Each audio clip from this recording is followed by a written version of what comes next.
Kita semua tahu perang yang berlangsung panjang akan merugikan semua pihak, baik yang berperang maupun negara tetangganya. Bahkan kalau negara yang berperang adalah negara penghasil atau negara produsen, akan berpengaruh ke seluruh dunia efeknya. Dalam perang di Ukraina kali ini, Rusia adalah negara besar, negara superpower. Ketika Amerika melakukan sanksi ekonomi, ternyata dalam waktu beberapa minggu setelah dilaksanakan, bukan Rusia yang tertekan secara ekonomi, ternyata malah pengusaha Amerika banyak yang merugi. Donald Trump, musuh politik Partai Demokrat dan Biden di tahun 2024 nanti, di mana dia akan menjajal sekali lagi dirinya untuk menjadi kandidat dari Partai Republik, ketawa terbahak-bahak meledek Biden dengan kebijakan melakukan sanksi ekonomi terhadap Rusia tersebut. Dan benar, saat ini berbalik merugikan pengusaha Amerika. Mengapa? Karena Starbucks yang berjumlah 1.200 gerai harus angkat kaki dari Rusia. Namun, kafenya masih berjalan dikelola oleh pihak Rusia, tinggal ganti nama dari Starbucks menjadi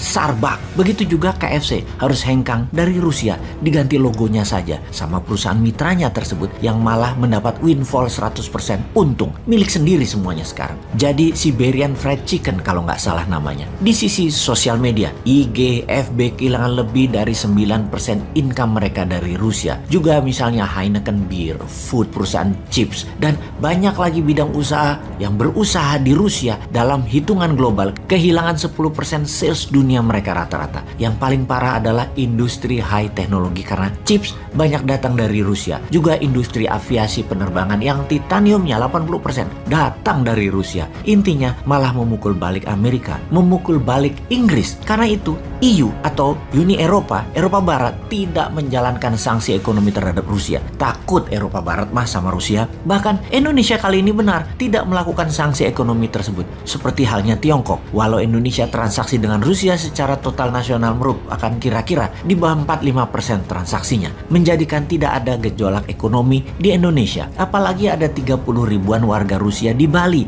yang diperkirakan dalam 6 bulan ke depan akan menambah menjadi 50 ribu orang warga. Ini sisi positif. Mereka itu bawa uang dan bawa keterampilannya ke Indonesia. Sekarang kita bahas apa yang media barat lakukan terhadap Rusia yang digiring dengan citra negatif. Namun seperti halnya rakyat Indonesia, sudah pada pintar semua warga dunia. Tidak terlalu pengaruh terhadap berita mainstream barat yang berisi propaganda sisi barat, di mana media Indonesia yang besar-besar adalah perpanjangan tangan media barat. Sekarang rakyat dunia juga seperti Indonesia, makin pintar. Media barat mengatakan dalam 1 bulan lagi Rusia akan bangkrut karena biaya perang 30 billion dolar per harinya atau 45 triliun rupiah per harinya akan membuat bangkrut Rusia. Kita buktikan dari fakta lapangan di awal bulan Februari dalam peta satelit tepat sebelum penyerangan. Diperkirakan ada 190.000 tentara, 1.800 tank, 2.700 kendaraan logistik seperti truk tangki, truk pangan, dan berbagai amunisi terdata di lapangan. Ketika kemarin di akhir bulan Maret, foto satelit wilayah yang sama di perbatasan Rusia-Ukraina tersebut terdapat kamp tenda yang masih berpenghuni. Sekitar 30 ribuan tentara. Kendaraan tank lapis baja ada sekitar 800-an. Truk logistik ada sekitar 1.000-an. Hal ini mengejutkan pengamat militer dunia. Diperkirakan ternyata Rusia hanya mendeploy dan menggunakan 60% pasukannya masuk ke Ukraina. Bisa dibayangkan, ternyata Rusia hanya menggunakan 16% kekuatan pasukannya ke Ukraina dari 1,2 juta tentara aktif Rusia, dan untuk menyerangnya bahkan hanya menggunakan 13% pasukannya saja. Pengamat militer dunia berkesimpulan bahwa Rusia bukan menganggap enteng Ukraina, tetapi membuat NATO berpikir keras terhadap Rusia bahwa dengan menggunakan 16% tentara saja Ukraina sudah takluk. Bagaimana NATO berani masuk ke Ukraina? Berapa banyak akan dikirim tentara NATO ke Polandia misalnya sebagai ground troop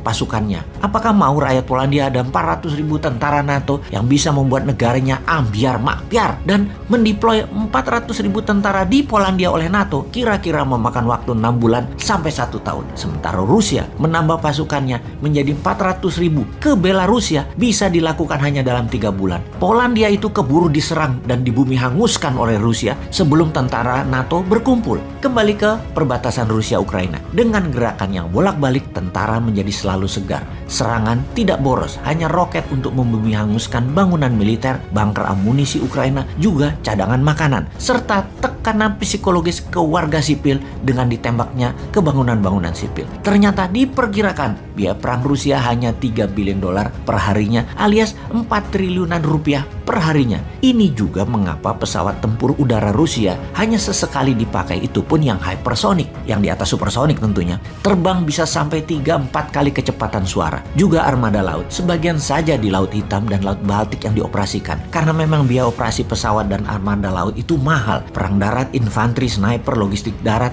semua perangnya itu biayanya lebih murah. Dan juga kita semua tahu, setiap kenaikan 10 dolar per barelnya, Rusia itu untung 1 billion dolar per harinya dari bisnis minyak. Alias kalau harga minyak mentah 106 dolar hari ini naik ke 116, Rusia untung 1 billion dolar per harinya. Jadi kalau memang perlu biaya maksimum lagi, ya tinggal geret aja ke 136 dolar per barelnya. Untungnya 3 billion dolar per harinya. Ya perang tersebut bisa bertahan selamanya bagi Rusia. Impas, perangnya gak rugikan kantong APBN-nya Rusia. Emangnya negara, ya gitu deh.